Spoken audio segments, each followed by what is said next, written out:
কিভাবে আপনি আজকে হ্যাপি ইন্ডিপেন্ডেন্স ডে শুভেচ্ছা জানাতে পারেন, নিজের ছবি দিয়ে একটি পোস্টার ক্রিয়েট করতে পারেন, আজকে সেই প্রসেসটা আমি আপনাদেরকে দেখাবো। তার জন্য প্রথমত গুগলে চলে যাবেন। গুগলের সার্চ বক্সের ভিতরে আপনাকে লিখতে হবে মাই ওয়াল। মাই ওয়াল লিখে সার্চ দেওয়ার পর এরকম একটি ওয়েবসাইট আপনার সামনে ওপেন হবে, পোস্টার মাই ওয়াল। এটির ভিতরে আপনি ক্লিক করবেন। এই ওয়েবসাইটের ভিতরে প্রবেশ করার পর দেখতে পারবেন আপনার সামনে অসংখ্য ইন্টারফেস চলে আসবে।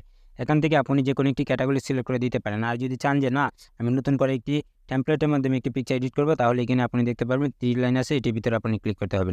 এটার ভিতরে ক্লিক করার পর দেখতে পারবেন এখানে টেম্পলস আছে, টেম্পলসের ভিতরে আপনি ক্লিক করবেন। টেম্পলসের ভিতরে ক্লিক করার পর এখান থেকে ক্যাটাগরি একটা সিলেক্ট করে দিলেন। ক্যাটাগরি সিলেক্ট করে দেওয়ার পর এখান থেকে আপনার লিখে দিলেন যে আপনি কী ধরনের পিকচার এডিট করতে চান। আমি চাচ্ছি যে 15 আগস্টের একটা পিকচার এডিট করতে, তাই আমি 15 আগস্টের লিখে দিলাম 15 আগস্ট। 15 আগস্ট লেখার পর আমি এখানে চার্জ দিলাম। চার্জ দেওয়ার পর দেখতে পারবেন 15 আগস্টের যে পোস্টারগুলো আছে প্রত্যেকটা পোস্টার আমার সামনে ওপেন হবে, এবং এই পিকচারগুলো আমার চাহিদা অনুযায়ী আমি এডিট করতে পারবো। মানে কোন জায়গার মধ্যে কী প্রয়োজন সেটা আমি করতে পারবো। দেখতে পাচ্ছেন বন্ধুরা একটি পিকচার এখানে। এই পিকচারটি যদি আমি ওপেন করি, তাহলে এই পিকচারে প্রত্যেকটা জায়গা আমি কি আমার পছন্দ অনুযায়ী, আমার ইচ্ছা অনুযায়ী আমি সাজাতে পারবো। মানে এক কথা ফটোশপের ভিতরে যে কাজগুলো করা যায় সম্পূর্ণ কাজ আপনি এখানে করতে পারবেন। ঠিক আছে, এটা আমি এখানে নিয়ে আসলাম। নিয়ে আসার পর দেখতে পারবেন নিচের দিকে এডিট ডিজাইন নামে একটা অপশন আছে, সেটার ভিতরে আপনি ক্লিক করবেন। এডিট ডিজাইনের ভিতরে ক্লিক করার পর আপনার যে পিকচারটি আছে এটি সম্পূর্ণ আকারে এখানে শো করবে, এবং কোন জায়গাটা আপনি এডিট করতে চান, আপনার পিকচার আনতে চান, সেটি আপনি এখান থেকে নিয়ে আসতে পারেন। দেখতে পাচ্ছেন বন্ধুরা এখানে আমার যে লেখাগুলো আছে, আমি চাইলে এই লেখাগুলো একটু সরিয়ে এদিক ওদিক করতে পারি, মানে নড়াতে পারি। যেহেতু আমি চাচ্ছি লেখাগুলো নড়ানোর প্রয়োজনে আমার একটা পিকচার নিয়ে আসার জন্য, তাহলে দেখতে পারবেন এখানে এটা একটা অপশন আছে, আপনি এটার ভিতরে ক্লিক করবেন। এটার ভিতরে ক্লিক করার পর দেখতে পারবেন আপনার গ্যালারি নিয়ে যাবে মাই আপলোড। মাই আপলোড থেকে আপনার যে পিকচারটি দিতে চান সেই পিকচারটা আপনি এখান থেকে সিলেক্ট করে দিবেন। আরেকটা কথা বন্ধুরা, যেহেতু আপনার পিকচারটি একটি ফ্ল্যাগের মাধ্যমে সুন্দর করে বসাতে চান, তাহলে আপনার যে ব্যাকগ্রাউন্ডটা আছে সেটি রিমুভ করে নিতে হবে।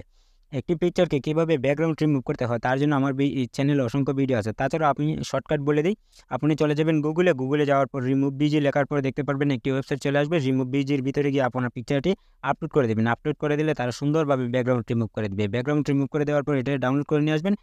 ডাউনলোড করার পর এখানে আপনি আপলোড করে দিবেন।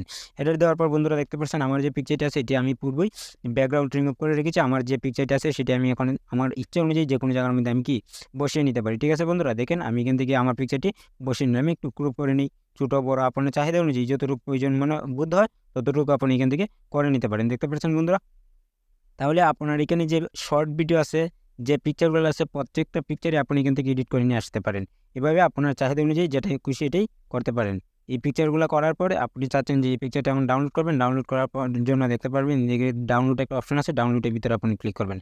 ডাউনলোডের ভিতরে ক্লিক করার পর ডাউনলোড ডিজাইন আসবে। ডাউনলোড ডিজাইন আসার পর এখান থেকে যদি আপনি ডাউনলোডে ক্লিক করে দেন, তাহলে আপনার যে পিকচারটা আছে এটা অটোমেটিক আপনার গ্যালারিতে ডাউনলোড হয়ে যাবে। তারপরে আপনি ফেসবুক, ইনস্টাগ্রাম, ইউটিউব যে কোনো জায়গার মধ্যে আপনি সেই পিকচারটি বা এই শর্ট ভিডিওটি আপনি আপলোড করতে পারেন। বন্ধুরা, এটি হতে পারে একটি সুন্দর মাধ্যম। ভিডিওটি কেমন লাগলো কমেন্ট করে অবশ্যই জানাবেন। ভিডিওটি যদি ভালো লাগে লাইক কমেন্ট শেয়ার করবেন। নতুন ভিডিও পাওয়ার জন্য চ্যানেলটিকে সাবস্ক্রাইব করবেন।